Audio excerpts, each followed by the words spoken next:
Alright YouTube, car's all primed up, so how'd it go? Well, here's some time lapse. I know it's your favorite thing, me just primering out the car. Promise it won't be long, I'll speed it up really quick for you.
Alright guys, I'm not going to bore you with all the time lapse that I recorded in the many sessions that I did to put the primer on the car.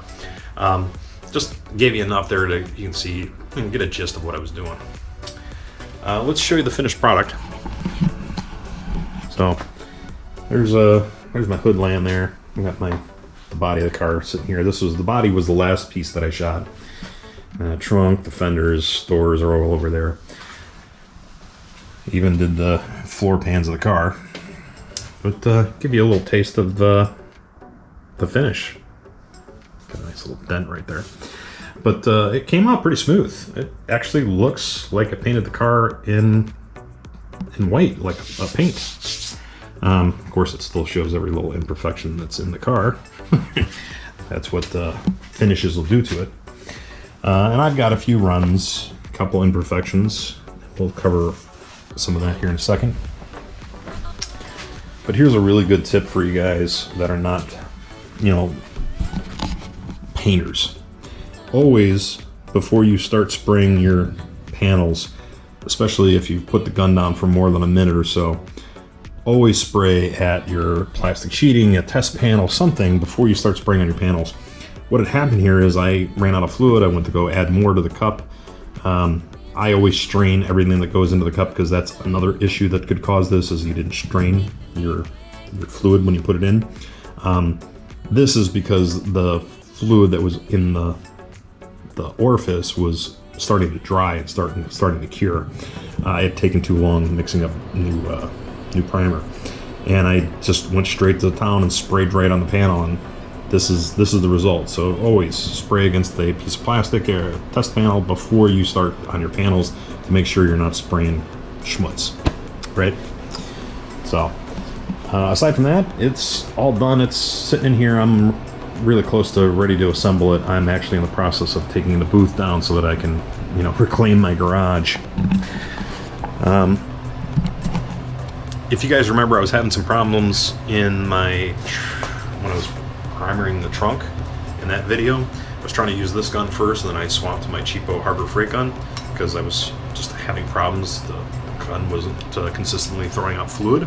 I couldn't figure out what it was, so I went to YouTube looking to see if I could find an answer to this, and I found everybody that had the problem, but I didn't find anybody that had the solution. And I just muddled through it. I continued on. So when I was spraying my trunk lid, I'm spraying and it's having the same problem, and it was really aggravating me, and I couldn't figure it out. But I went to pop the cap and see how much fluid I had left in the cup, and it was really hard to pull off, much harder than normal. And I couldn't hear it because of the fans and the heater and everything running in the garage, but I could see like air rush into the cup.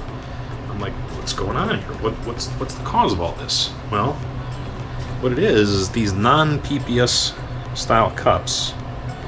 I don't know if you're going to pick that up or not, but there's a vent cap, or a vent in this cap, right? It's got a little hole opening.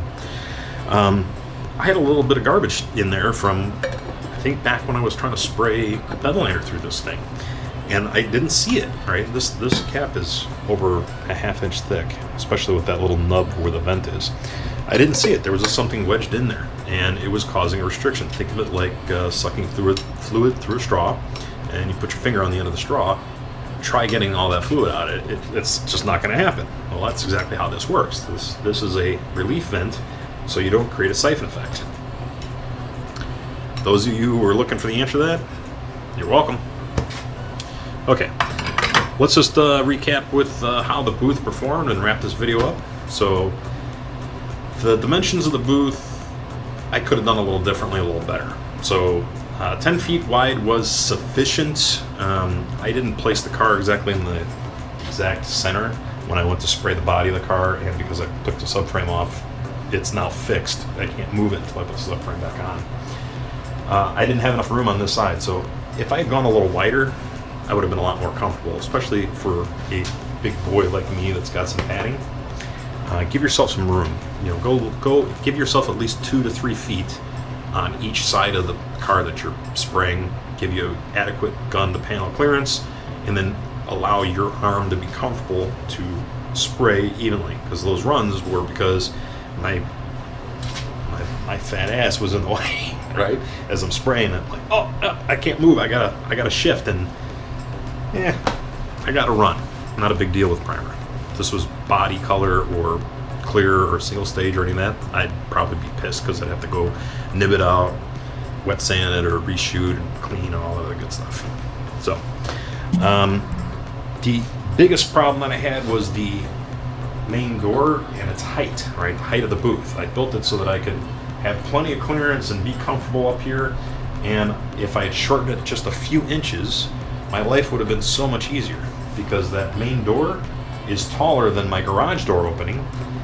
With the car in place or any panels on stands and stuff, I literally could not get that door out of the way or in place with anything in the booth, because the door had to lean at like a 35-degree angle just to clear the opening to get it in and out of the way.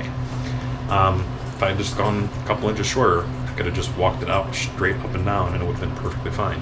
Again, I'm doing this stuff by myself without a helper, so you know, if you have a helper, you got some extra hands, and it might have been easier for you. The last problem I had was climate control. Now, when I built the booth, it was in the 70s. It was still fall. I didn't account for this, but my heater, it's this thing over here. Now, I'm taking apart the booth, so all the plastic sheeting is out of the way. But the heat would have had to travel from there all the way across the top of the booth into this intake, which is on the floor. Right now, it's 40 degrees today. It's not too bad, but you know, there were days that I was spraying. It was like 18 degrees outside. Even though I can get the garage up to 70, 72 degrees, the booth itself never got above 60. So spraying, flash times, letting the panels cure took a lot longer, and it really slowed things down. So do yourselves a favor, get your intake to wherever your climate control is. Plus, having an intake up top and having a downdraft would have been fine. For those that you were questioning the vents, a single intake was more than sufficient. The single exhaust was okay. It did the job. Could 2 filters, 2 exhausts work better? Sure. 4 could even do better than that. Was it necessary? For this job, no. I think if you were painting something that had higher VOCs or required a lot more extraction, you definitely would need 2 filters, 2 fans. Last but not least, I'm going to show this to you. After the first spray session I did with trying to tape up the door, it was just so cumbersome, and it just slowed things down so much. I canceled my order on that zip-up door, plastic sheeting door that I bought that's still probably sitting on some boat in the middle of the ocean. And I ordered this product off of Amazon. It's called Reuzip, right? You can kind of see this here, right? This yellow piece in the picture. This is a consumable, not meant to be reused, this piece. It's all coiled up at the moment. But you take this and you It has a very strong sticky back. You put it up against plastic sheeting, it's not going to come off without tearing the plastic. But you put that up, and then you hang your reusable piece, which is this Velcro zipper door, right? You hang that up on that felt backing and it holds super strong. Unzip it, and then you just simply slice through that felt backing and the plastic sheeting all at once, and now you have a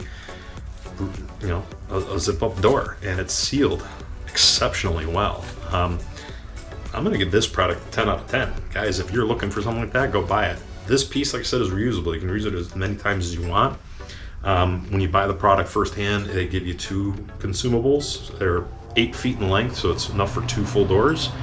But you can also buy this product separately. So I think it's a great investment for $35-ish or whatever it was. Really great product. All right, guys, that pretty much covers it. I don't think I'll be releasing another video before the end of the year. If you have any questions or comments, drop them below. I'd appreciate it if you hit the like and subscribe while you're here if you haven't already. And happy holidays, happy New Year's to you. Thanks, guys.